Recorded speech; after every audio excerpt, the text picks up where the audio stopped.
El Greco, y me voy a extender un poco en su formación, es una persona absolutamente, es un pintor absolutamente excepcional en la historia del arte. Ya veremos por qué. Pero todas estas cosas que recordamos del Greco, esas pinturas extravagantes, alargadas, casi caprichosas, por decirlo de alguna forma, digamos que no tienen éxito del todo entre lo que sería el cabildo, entre la corte, entre los círculos más aristocráticos. Entonces acaba haciendo este tipo de obra un poco más pequeña y más devocionaria. Además, tenemos que recordar que el Greco era un artista caro, era un artista que se tenía en muy alta estima. ¿Por qué? Porque él se forma en Venecia y se forma en Roma. Y la consideración que tenía un artista en estas épocas era un poco distinta a la que todavía había en España. Era esa gran lucha que había importantísima para la historia del arte, que es entre lo que era el arte mecánico y el arte liberal. Es decir, quién trabajaba con las manos y quién trabajaba con el intelecto. Y la reivindicación de los pintores es que ellos decían que trabajaban con el intelecto. Es decir, previo a dar una pincelada hay que pensar en el diseño. Esos son los argumentos que esgrimían. Si trabajabas con las manos, cuidado, esto también tiene unas consecuencias. El arte liberal no pagaba los mismos impuestos que el arte mecánico. Había también cuestiones de carácter económico, no solamente de carácter de prestigio. Y el Greco estaba muy imbuido en esa batalla. ¿Qué más tiene de excepcional el Greco? Lo que hablábamos antes del cuadro. Personalmente, eso es una cosa ya muy personal, me interesan mucho las figuras fronterizas, que no están en un sitio, que están en varios a la vez. Y el Greco está en varios a la vez. ¿Por qué? Por su formación excepcional. Nace en Candía, en la isla de Creta, justo debajo de Grecia, cuando esa isla pertenecía a la Serenísima República Veneciana. Y entonces el Greco, se sabe que era católico, porque si no se hubiera llamado Ciriaco en vez de Dominico, se sabe esto, se forma como pintor de iconos bizantinos. Acordados, estos iconos bizantinos dorados, están vigentes todavía en la Rusia actual, dorados con ese fondo. Es una manera de hacer. ¿En qué se nota su formación de ese tipo, su formación oriental?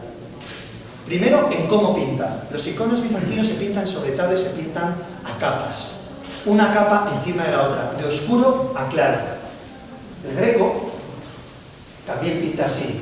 Aunque pinta al óleo sobre lienzo de grano fino, pinta siempre a capas, de oscuro a la parte más fina. Todas estas cresterías, por ejemplo, que vemos blancas, siempre son a lo último. Cuando un pintor se enfrenta a un lienzo, lo que hace es imprimar. Normalmente se imprima en blanco, antes de darle sola pincelada. El Greco imprima en oscuro, habitualmente en tonos rojizos, ocres. Es decir, va oscuro, pinta así. Esa es una de las cosas. Otra cosa más de la influencia bizantina que podemos ver aquí, de los iconos. En el fondo, estos son iconos griegos, muy en el fondo. Es una creación personalísima del Greco, este tipo de apostolados. Es algo suyo.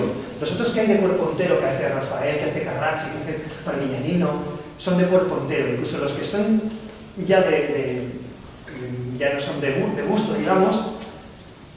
Esto es una invención de él. Fijaros la relación que se establece entre el espectador y el devoto con el santo. Esto es algo muy personal de él. Fijaros que no hay un fondo.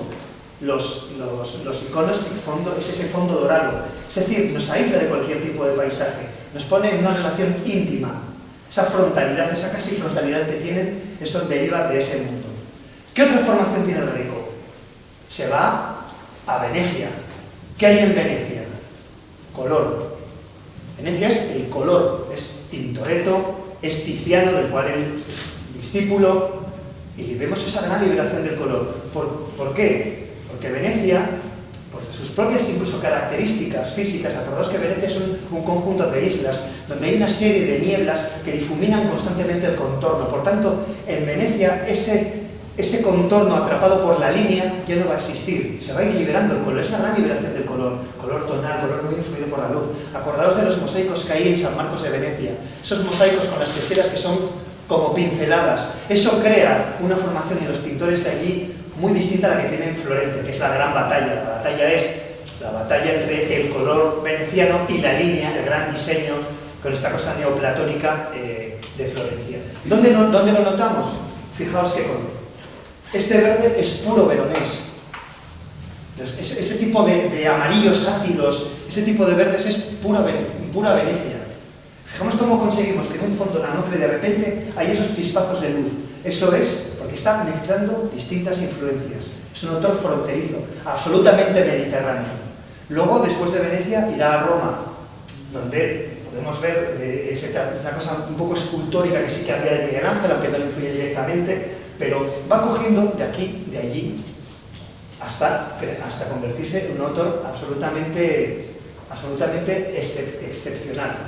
El Greco era un gran amante de la música y aunque sabemos que tenía músicos en su casa, porque ahí lo pone escrito, asalariados, nunca hemos sabido exactamente qué piezas se interpretaban en su casa. Y eso que el Greco se conserva su biblioteca entera con anotaciones personales, etc. Era un gran intelectual, pero no sabemos qué se interpretaba. Entonces todo el mundo suele fijarse en lo que escuchaban en Toledo.